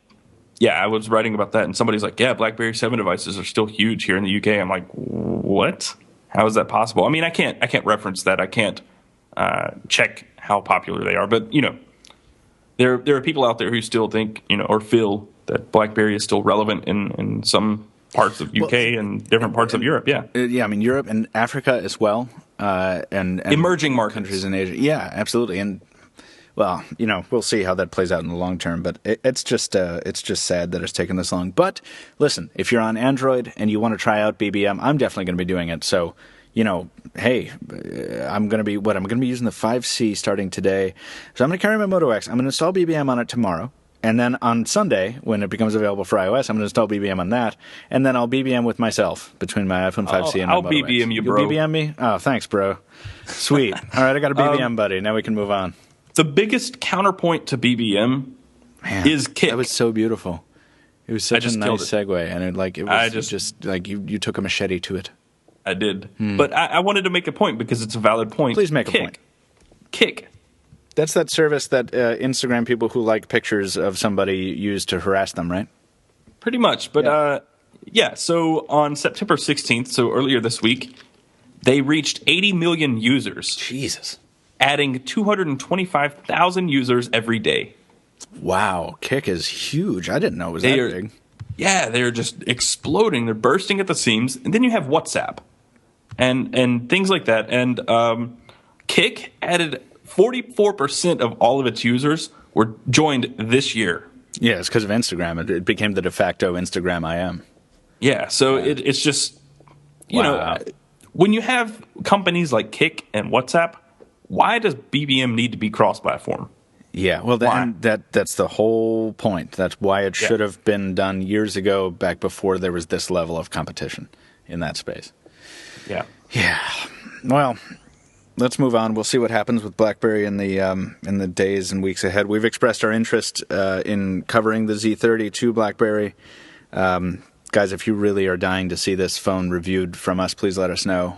We're going to do our best to get it, but we have a lot of devices coming down the pipe and only so many staff members to handle them. So we will, but we would really like to see the Z30. So we'll see how that goes. Shall we move into listener mail? Jesus, you morbid SOB.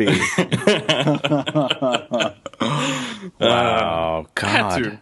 You don't have to. So no, but seriously though, we don't mean to make light of stuff. That news of BlackBerry's cutbacks in employment are not good for anybody. So we send our best wishes to those affected in Canada and elsewhere around the globe. So moving on to listener mail. Now, the first one here is from Roy Hartanto, who I think we've heard from before. And the T is in your last name, Roy. I'm sure I'm overpronouncing. This is a 3-question listener mail. Normally, we don't do ones this long, but since this week we were a little light on mail because we blasted through so many the other podcasts, we're going to do it. So, question 1. Do you guys know why it takes some companies, such as Nokia, ages to release their product internationally, like the Lumia 1020? I live in New Zealand and have been waiting for the Nokia 1020 to launch for months. I asked the possible carriers. No one seems to know when it's going to be released, not even Nokia New Zealand. They probably know, but they're not telling us. Now, there are rumors about the Lumia 1520. With any luck, we'll probably get the Note 3 and iPhone 5C and S launched before the Lumia 1020. So, Roy, that's very frustrating. I can understand why you would be irritated about that.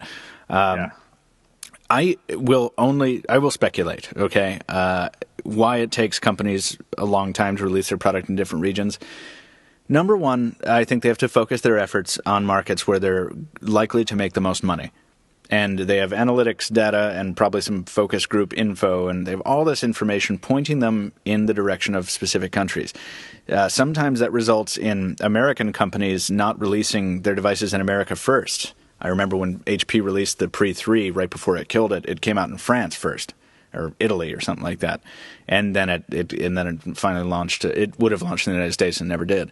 But so that happens sometimes. Number two, these are mobile phones. So the manufacturer has to go into negotiations with a carrier to subsidize it, support it, and own it, as you know, Roy. So sometimes the carriers can bungle that up. Sometimes your government's Communications Commission, like the Federal Communications Commission here in the States, will take a long time to approve it. Sometimes the carrier will take a long time to lab test it. The carrier will want a special build of it, special software. There's all this stuff that flies in and messes things up and sets things back. Taylor, can you think of any other reasons? No. Yeah. I think you pretty much covered that. Yeah. So, it's just...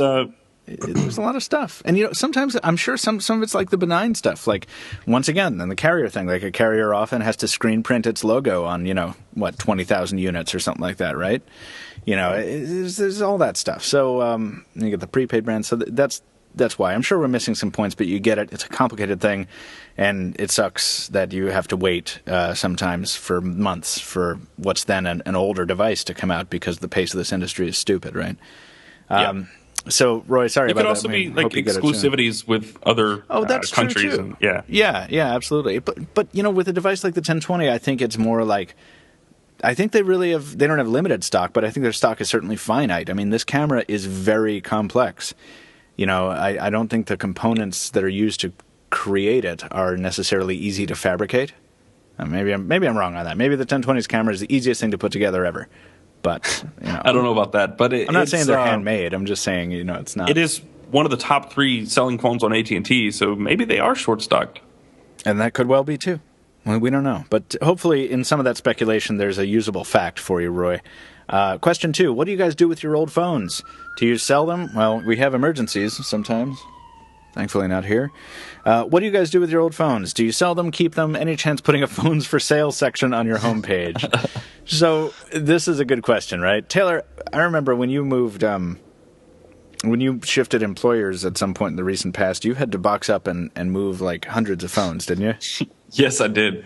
I had to ship a box of, I don't know, around 100 phones back to the company. Yeah. Yeah. So, Roy, what our device load is a mix of devices we personally have bought, devices that are on extended loan from manufacturers, and devices that the company has bought for us to keep long term. The reason that mix is that's a bad sentence. The reason that there is such a mix is because we have different needs for these devices. Pocketnow does tend to keep its devices a little longer than other outlets because we have our After the Buzz series. So whenever we get the opportunity to keep a device for longer, not necessarily to use for the entire duration, but to be like, hey, in 2 months, this is going to be a device we want to re-review because we want to see how it's held up over time. And the only way we can do that is to consistently use it for that stretch of time. Some manufacturers are cool with that. Some carriers are cool with that. And some of them are like, no, this is very popular. We need this back now, and we have to send it back. So, the answer, Roy, is that of the devices you see in the backgrounds of our videos, of the devices that we keep locked up in our vaults, there's a pretty substantial number that are not ours. So there's no chance of a phones for sale thing. But we try and do a giveaway every now and then, Yeah, my retirement drawer at the bottom of my desk is full. Yeah, it's amazing. I have so many. Yeah. I have the Nexus 10, Z Ultra, not Z Ultra, Tablet Z, the old Nexus 7. This is compelling. This is compelling stuff. Yeah, I got all kinds of stuff. Why don't you take an Instagram picture? Because I don't have the password. You should take an Instagram picture. This one is for Taylor Martin. Question number 3. What is the battery app tile you're running on your Lumia 1020? Final question from Roy. Yeah, I had to look that up. I read ahead and had to look that up. And it's compelling because the name of the app is called Battery. That's it. I think you and I use the same app. It's the one that shows the little green battery on your tile and the percentage. Yeah. The developer is Endless Soft Limited, so Ltd. So cool. It's Endless, ENLESS, Soft Ltd. There you go, Roy. Hopefully that's useful. I use that app too. I think it's constrained by Windows Phone 8's limitations on what you can display and what you can't, but it's a cool app. As long as you turn notifications off, that is the most annoying thing. You'll be in the other room and it's like, bing bong. I'm like, oh, what's up? And then it's like, your battery's draining quickly, 7% in an hour. I'm like, I don't care. Yeah, but as a really large tile, it's cool because it gives you your discharge speed, days until power off. Right now I have 2 days, 12 hours, and the last update was 5 minutes ago. It's a cool app. I like it. Yeah, and it kind of serves as one of those quick toggles because if you open up the app, you have shortcuts to Wi-Fi, Bluetooth, location. Yeah, but you should just get connectivity shortcuts for that. See, I don't like that app. I don't like that. I have it installed and I don't use it. Why? Because the freaking tiles are so ugly. Like, look at the Wi-Fi. I know that there's It looks like somebody painted it with a crayon. I know, but you don't make them small? You don't make them small toggles? I mean, I guess I could. Make them small toggles, bro. I hate you. Bruh. All right. I hate you. Roy, thank you for writing in. We got to move on to Alex Ong's email. Hey, Pocketnow team, great job in covering IFA. Thank you. If you're given a choice to choose between a Samsung Galaxy Note 3, Galaxy Note 10.1 2014, and an iPad paired with Wacom Intuos Creative Stylus, what would you choose? If you love to draw, and those software integration for Note 3... that second part of your question, Alex, I don't know how to get to, but which one would we choose? If you're going to draw, the Note 3 is going to be a little too small. Sorry, I was laying back. The Note 3 will be a little too small. You're entirely right. It'll be good for note-taking and whatnot, but if you're drawing like an elaborate picture, unless you're just drawing like a stick figure, the Note 3 is too small. At the same time, it is probably, if historical trends continue, going to be more stable and more responsive than the Note 10.1 2014. Very true. Every time, and granted, this has only happened twice, but every time we demo a Note 10 Plus device at a trade show, it's kind of a train wreck. The first 10.1 was laggy as anything when I had hands-on time with it, and then it was still pretty awful at CES, like months later, on the trade show floor. And then the Note 10.1 2014 at IFA just a couple weeks ago was a mess as well. And whoa. What? There's a little bit of a breaking news on Twitter. Padbury, who is Robert Padbury from Apple, he's the senior UI designer. He just tweeted, after 3 amazing years, today is my last day at Apple.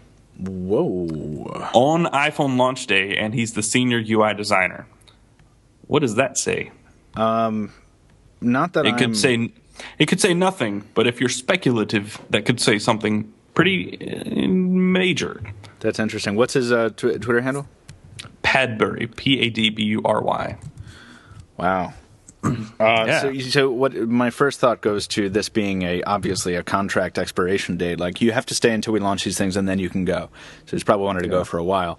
But secondly, I am ashamed of my ignorance here. I've been thinking of Jony Ive so much because it was such a big deal when he became the direct report to on software in addition to hardware that I haven't thought of many people under him. So I actually did not know that this gentleman was in charge of UI design. That's a failure on my part, and I am embarrassed. But we're going to follow that up. That's interesting. So if that's sorry big to enough break news, into. No, that's cool. Yeah, Alex, sorry about that. But anyway, the Note 10.1. I don't trust the Note 10 Plus yet. I need to use one for an extended period and see if it really is as frankly laggy and inconsistent as we've showed it to be at demo events in the past. I just don't trust it because James Franco promotes it. Well, that is a solid point. You shouldn't trust that guy. He seems shady. And the iPad paired with a Wacom Intuos Creative Stylus, I understand that it's from Wacom and it's probably a good product, but I would not really want to use a device that doesn't have a built-in digitizer. I don't want to rely on the capacitive stylus for 100%. Excuse me. I don't want to rely on the creative stylus for 100% of my pressure-sensitive, stuff. So frankly, Alex, though, I'm saying that, and I'm prejudiced because I've never used it, and I don't draw on tablets a lot. So we may be the wrong type of people to ask, but given the choice, I think I'd probably stick with either of the Notes, and for me, the Note 3 is the most likely to deliver the goods, right? I think, I can agree with you with that. It's going to be smaller and hard to draw on unless you just zoom in and then zoom out when you're done. Right. But I think Adam Lane would probably suggest a Surface with its stylus. Oh, a Surface Pro, not a Surface RT. Yeah, Surface Pro. But the Surface Pro doesn't have a... I don't even want to talk about it because we'll just get into this thing and then I'll say something wrong and then we'll have to... Let's move on. Subin Acharya or Acharya, either one of those, writes in to say, "Hello guys, I am Subin from Nepal. I've been following the Pocketnow since a year and have learned so much about technology and gadgets from you guys, so thank you so much for that. This is my first email to the weekly. Hope you read it." Subin, thank you for listening, and we're glad to provide a show that you like. Subin says, "I've been using a Nexus 7 from 2012. Now it has become slower, and I just use it to read my books as an ebook reader. I hardly get 5 hours of battery life, and charging it takes almost 4 to 5 additional hours. I want to ask you guys that, is it possible to make an ebook reader mode in Android, stock or in any custom ROM, so that whenever I want to read books, I can switch on ebook reader mode, and all background apps and core Android apps will shut down, giving me longer battery life?" That's a really, really cool idea. I had heard of Kindle ebook readers giving long standby time, so I can't buy one of those because it's tough to do in my country. So at least I would hope that there's a chance of this happening. Thanks for your time. Have a good day. Subin, awesome question. Yeah, Taylor, but I have no idea what the answer is. Yeah, the reason the Kindle has such great battery life is the display. Right.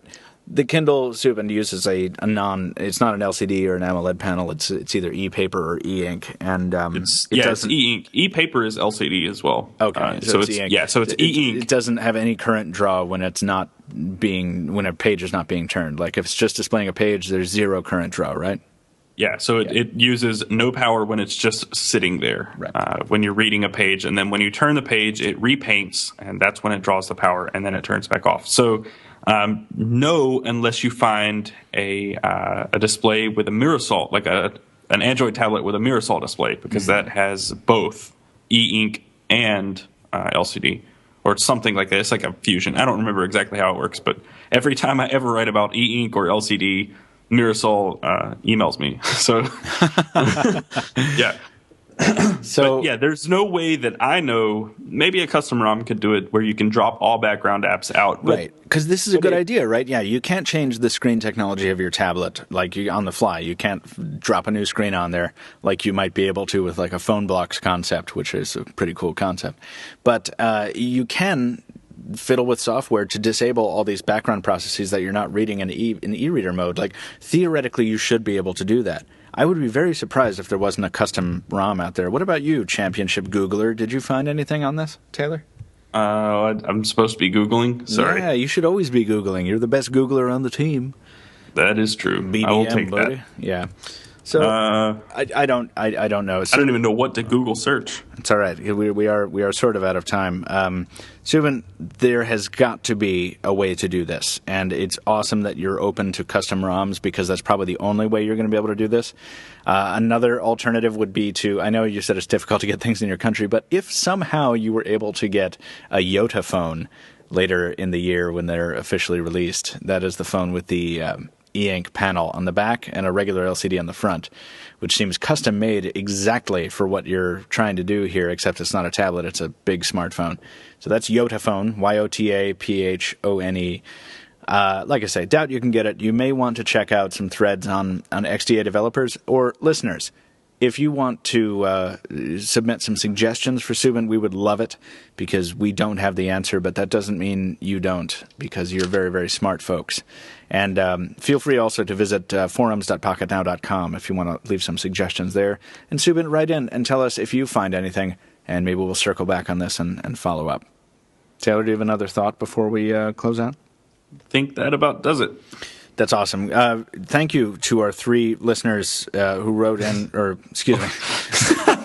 Thank you to our thousands of listeners, but thank you to our 3 writers inners. I am so out of it right now. I have to go get more coffee and a phone. It's Friday. It is. Roy, Alex, and Subin, thank you very much. It comes after Thursday and before Saturday.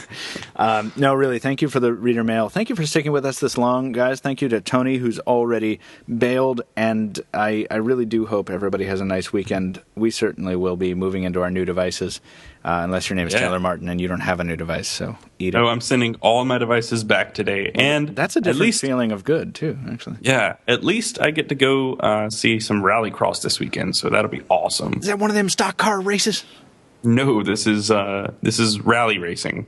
What the hell is rally racing? Like off-road, they jump and do all kinds of crazy stuff in cars. Are they bicycles? Oh, they're cars. Cars? No, it's like Dave Mirra and Travis Pastrana and all them. Well, Travis Pastrana won't be there. Dave Mirra will, but it's cool. Good for you, man. I am going to a poetry reading at a Cambridge bookshop. And I'm going to a grape stomp at Childress Vineyards tonight. Are you going to stomp grapes? Are you actually going to stomp grapes? Yes. Can you please take a video of you stomping grapes? NASCAR. Wait, listen. If you send a video to your tweets of you stomping grapes, I will send you. What do I have? I'll send you a Galaxy camera. Will you do that? Are you serious? I mean, if you want me to be, I thought you wouldn't want it. I don't want that. I just thought it was hilarious. It was the first thing that crossed my field of vision besides the Q10, which I'm never giving away. I know which. Oh, you didn't get one. Never mind. What? I was going to say you could give me a QX10 or a QX100, but you didn't get to the Sony event. No, I didn't.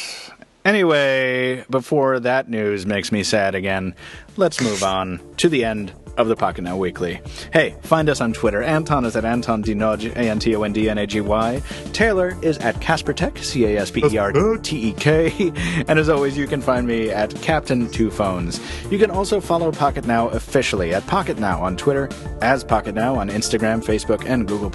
And you can share opinions with other listeners online. Doesn't that sound fun? At forums.pocketnow.com. If you enjoy the podcast, hey, leave us a review on iTunes or Xbox Music. We like those.